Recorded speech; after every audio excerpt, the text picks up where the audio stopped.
Across the U.S., oil and gas production is slowing due to the rapid decline in the price of crude. Baker Hughes reports the nation's rig count dropped by 98 in the past week. With that comes corporate layoffs and lost revenue to the state.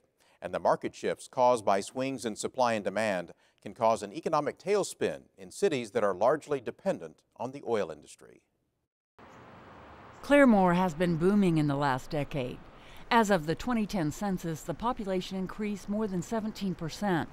Claremore is the county seat of Rogers County and home to Rogers State University. Jim Thomas is city manager. We have 3 hotels under construction. So our economy, we're trying to diversify, not put all our eggs in one basket. We encourage our residents to shop Claremore first. Sales tax is critical to cities and towns in Oklahoma. Establishing a diversified economy is important to Claremore and to other cities whose lifeblood has been the oil industry. Baker Hughes is Claremore's largest employer. The worldwide company is a leading supplier of services, products, and technology for the oil and gas industry.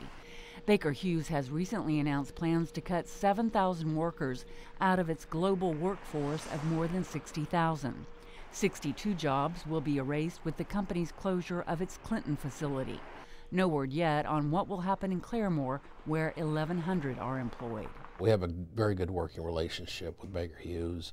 They have employees that are on our Chamber of Commerce Board of Directors, and so they're vital to our economy. Jerry Kohler is the Executive Director of Industrial and Economic Development for the City of Claremore. I don't know what decisions are being made in a boardroom somewhere else, but I do know that they have strong leadership, especially here locally. They have strong leadership that's embedded in the community.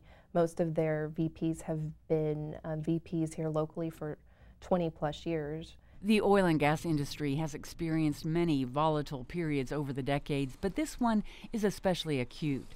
The price of a barrel of oil has declined to less than $50 a barrel since last summer, and the price remains unstable. Tim Coburn is the director of the School of Energy at the University of Tulsa. He says the dramatic drop in oil prices is a matter of supply and demand. We have more supply on the market right now than we've had since 1930. It's the biggest supply we've ever had, and that's what's driving the price largely. Coburn says understanding what is happening in the industry is best illustrated in Cushing. It is one of the biggest oil hubs in the world. Crude oil storage is at capacity. We're pumping so much oil through the pipelines into Cushing, there's no place to put it. And it can't go any place south of Cushing. So one of the ideas is to put it on big tankers out in the Gulf and let it float for a while until the demand catches up, and then refineries refine all that oil. There's a place for it to go. Coburn says the glut is due in part to more domestic oil production. Coburn says it's anyone's guess on how many jobs will ultimately be affected in Oklahoma, but he says many big companies in the state will take significant cost-cutting measures. People like Schlumberger and Halliburton and Baker Hughes and people who provide services to people who drill wells, and the drillers, the drilling companies, people like Helmerich and Payne, those will be hurt probably proportionally more right now because we're not drilling any wells. Helmerich & Payne is a contract drilling company headquartered in Tulsa. It has operations across the globe. In a January 29th webcast, company's CEO John Lindsay said the immediate future still looks bleak.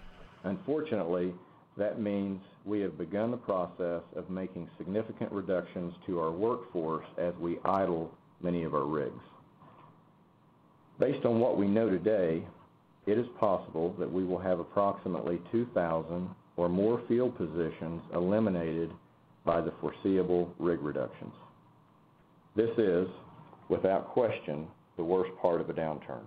It was just a year ago that Baker Hughes opened a huge research and development facility in Claremore at a cost of $60 million. 9 months after it opened, Baker Hughes agreed to merge with its rival Halliburton. Now Halliburton has announced a cut of 6,400 jobs. Claremore hopes to be spared a significant reduction in labor because of the newly built facility. That's unique to both organizations. It's the only R&D facility that Baker Hughes has that's not in Houston or in the Houston area. So it was a significant investment on their part. And I think that it made Baker Hughes a lot more attractive to Halliburton whenever they decided to purchase Baker Hughes. Coburn says the downturn in oil prices could mean a 25% cut in state revenue in the coming months. Just the fundamentals of the market right now would suggest to most people this is going to be a 6 to 18 month time frame, and we'll be back on stream. A time frame of uncertainty for both the state and communities relying on the profitability of the oil industry.